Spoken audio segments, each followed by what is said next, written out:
नमस्कार। 16 जनवरी 2021 को भारत में दुनिया के सबसे बड़े टीकाकरण अभियान की शुरुआत की गई। इसके तहत सबसे पहले 2 लाख हेल्थ केयर और फ्रंटलाइन वर्कर्स को वैक्सीन लगाई गई।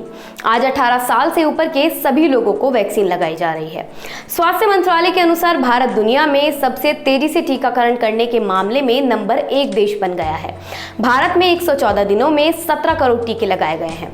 भारत के बाद अमेरिका ने आंकड़ा 115 दिनों में पार किया था, जबकि चीन ने 119 दिन में इस आंकड़े को छुआ।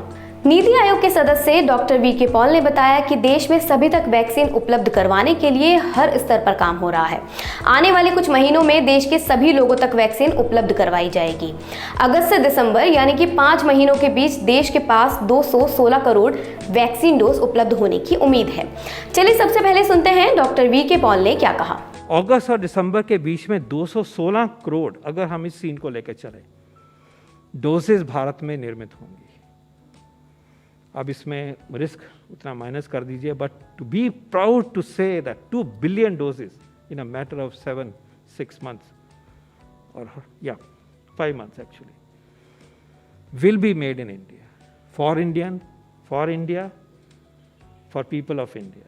तो इसमें कोई दो राय नहीं होनी चाहिए कि vaccine will be available for all as we move forward. 216 crore dose में से 75 crore Covishield, 55 crore Covaxin, 30 crore Bio E sub unit vaccine, 5 crore Zydus Cadila DNA vaccine, 20 crore SAI Novavax, 10 crore BB nasal vaccine, 6 crore Gennova vaccine और 15 करोड़ डोज स्पुतनिक की उपलब्ध होने की उम्मीद है।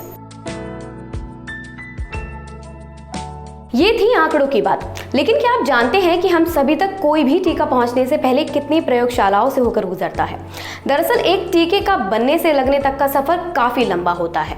किसी भी टीके के बनने में कई सारे चरण होते हैं, जैसे explanatory stage, pre clinical stage, clinical development stage और फिर सबसे आखिर में टीके के प्रोडक्शन का काम होता है। इस पूरी प्रक्रिया से गुजरने के बाद कोई भी टीका हम तक या आप तक पहुंचता है।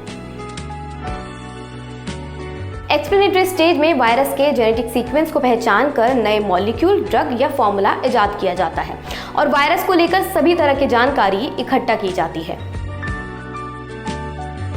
प्री क्लिनिकल स्टेज में टीके को जानवरों या पौधों पर टेस्ट किया जाता है, जिससे उनकी क्षमता और कामकाज का आकलन किया जा सके। क्लिनिकल डेवलपमेंट स्टेज में वॉलंटियर्स के छोटे छोटे ग्रुप को टीके लगाए जाते हैं और लोगों पर टीके का टेस्ट किया जाता है।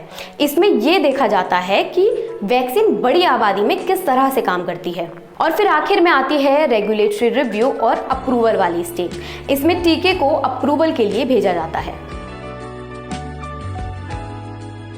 जैव प्रौद्योगिकी विभाग के अनुसार जुलाई-अगस्त 2021 तक हमारी होममेड वैक्सीन कोवैक्सीन की उत्पादन क्षमता लगभग 6 से 7 गुना तक बढ़ जाएगी।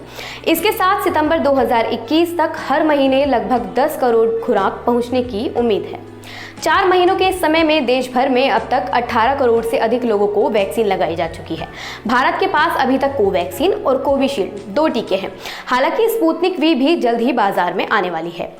इन आंकड़ों से पता चलता है कि कोरोना को हराने में केंद्र सरकार युद्ध स्तर पर काम कर रही है, लेकिन वैक्सीन के साथ साथ जरूरी है कि हम भी अपनी जिम्मेदारी समझें, अपना ख्याल रखें, मास्क पहनें और अपनी बारी आने पर वैक्सीन जरूर लगवाएं। आज की इस वीडियो में बस इतना ही। धन्यवाद।